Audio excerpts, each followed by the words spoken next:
അത് ചെയ്യും. അവന്റെ എല്ലാ നോവലിലും ഉണ്ടല്ലോ ഒന്ന് രണ്ട് റേപ്പ്. ഈ എഴുത്തുകാരന്റെ ഉള്ളിലുള്ള ആഗ്രഹങ്ങളാണല്ലോ അവന്റെ രചനയിലൂടെ പുറത്തു വരുന്നത്. സാർ ഒന്ന് ചുമ്മാതിരിക്കുന്നുണ്ടോ? ഒരു തഹസിൽദാരെ വീട്ടിൽ കയറി റേപ്പ് ചെയ്യാനുള്ള ധൈര്യമൊന്നും കോട്ടപ്പുറത്തിനില്ല. അതില്ലാത്തതുകൊണ്ടാണല്ലോ മറ്റൊരുത്തിനെ കൂട്ടുപിടിച്ചിരിക്കുന്നത്. എനിക്ക് വിശ്വസിക്കാൻ മേല. പിന്നെ എന്ത് പാടോ? പത്രങ്ങളിൽ മുഴുവൻ വെണ്ടക്കയിൽ വാർത്ത കൊടുത്തിരിക്കുന്നത്. അതിന് പത്രം എന്റെ മുഖത്തോട്ടെറിയുന്ന എന്തിന്? സാറ് വാരികയുടെ ഉടമസ്ഥനും ഞാൻ അതിന്റെ എഡിറ്ററുമാണ്. അല്ലാതെ സാറ് ജന്മിയും ഞാൻ കുടിയാനൊന്നുമല്ല. അത് ഓർമ്മ വേണം. എന്റെ വിഷമം താൻ മനസ്സിലാക്കാത്ത എന്താ? ഈ കിഴങ്ങന്റെ നോവല് വരാൻ തുടങ്ങിയ പിന്നെ നമ്മുടെ വാരിക ഒന്ന് പച്ച പിടിക്കാൻ തുടങ്ങിയത്.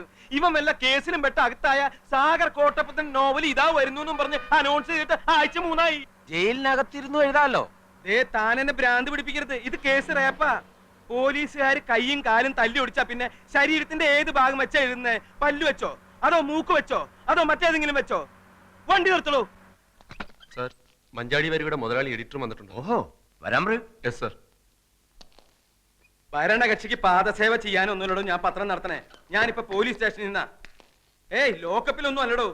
സാർ ഇരിക്കണം. ഞാൻ മഞ്ചാടിയുടെ ഒരു സ്ഥിരം വായനക്കാരനാ. ആണോ? ഞാൻ മാമച്ച മുതലാളി. ഇതെന്താണ് സാർ സംഭവിച്ചത്? സാഗർ കോട്ടപ്പുറം ലോക്കപ്പിലാണോ? ആളിനെ ഇപ്പോ സർക്കിൾ ഓഫീസിലേക്ക് കൊണ്ടുപോയിരിക്കാം. എന്തിനെ? ഇൻട്രോഗേഷൻ. എന്താ പറഞ്ഞേ? ചോദ്യം ചെയ്യൽ. നമുക്ക് അയാളെ എത്രയും പെട്ടെന്ന് ജാമ്യത്തിനെടുക്കണല്ലോ. ഇനി കോടതിയിൽ നിന്ന് ജാമ്യം കിട്ടൂ. സാറിന് കാപ്പിയോ ചായയോ അത് തണുത്ത വലുതും? സദ്യ ഉണ്ണാൻ ഞാൻ വേറൊരു ദിവസം വരാം. ഇപ്പൊ എന്തെങ്കിലും അടിയന്തരമായി ചെയ്തേ പറ്റൂ. എന്റെ മഞ്ചാടി 3 ലക്ഷത്തിൽ നിന്ന് ഒറ്റയടിക്ക് 6 ലക്ഷമാക്കിയതിൽ കോട്ടപ്പുറത്തിന്റെ പങ്ക് ചില്ലറയൊന്നും അല്ല.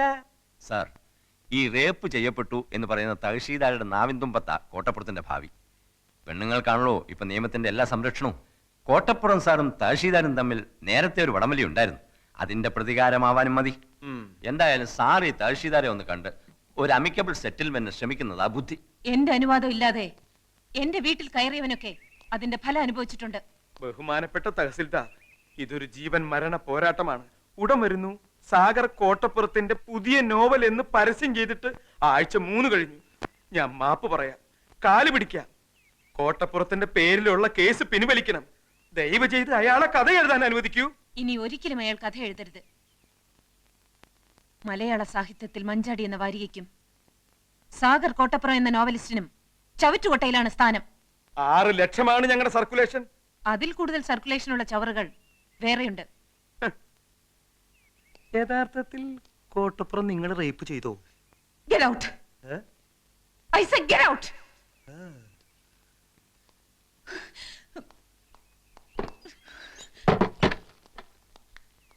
ഇവളെ ഒരു തവണയല്ല പലതവണ റേപ്പ് ചെയ്യണം. ഒരു 10 50 കൊടുക്കാന്ന് പറ. എന്തിനു റേപ്പ് ചെയ്യാനാ? അതിനല്ല കേസി നൂരാൻ. എടോ, അക്കാര്യത്തിലേക്ക് കടക്കാൻ അവൾ അതിന് നിന്ന് തരണ്ടേ? പണം കൊടുക്കാൻ ആദ്യമേ പറയേണ്ടതായിരുന്നു. സാർ ഒന്നുകൂടി ഒന്ന് ശ്രമിക്കും. വേണ്ട. വേണം. വേണ? വേണം.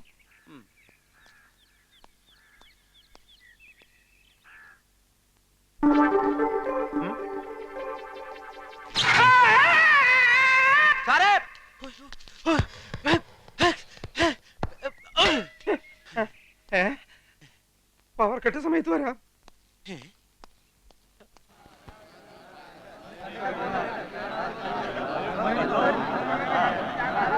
ഓണടിക്കണോ താൻ? മാറിക്കാണും.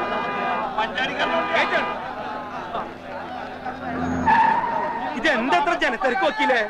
തഹസിൽദാർ ബലാത്സംഗ കേസിലെ പ്രതികളെ കാണാനുള്ള തിരക്കാവൂ. കർത്താവേ, കോട്ടപ്പുറത്തിന് എല്ലാവരും കൂടി കൈകാര്യം ചെയ്യാവോ? പോലീസുകാരുണ്ടാവല്ലോ കൂടെ. ഉവ്വല്ലേ, എന്നാ ഇറങ്ങ്.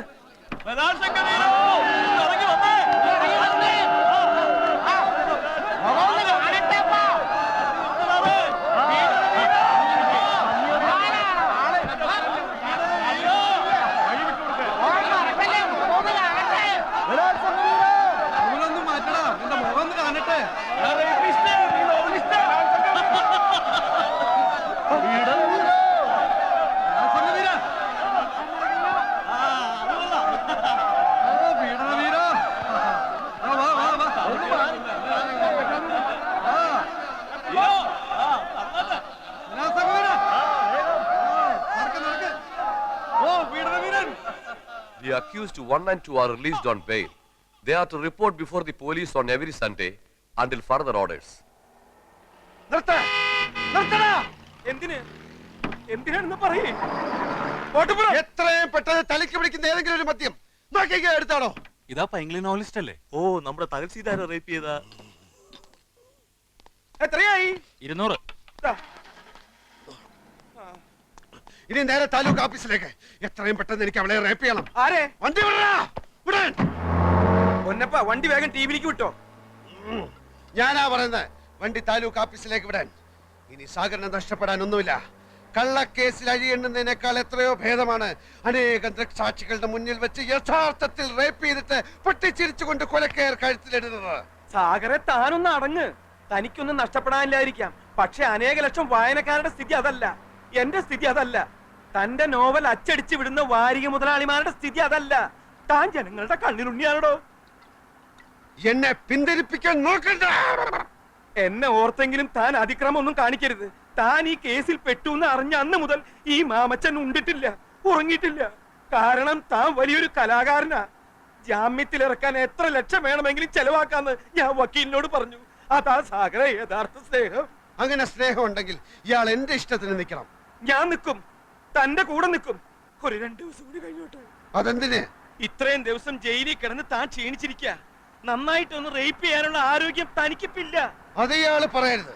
അവളോടുള്ള വൈരാഗ്യം മൂത്ത് മൂത്ത് ഞാനൊരു സിംഹമായി മാറിയിരിക്കുക.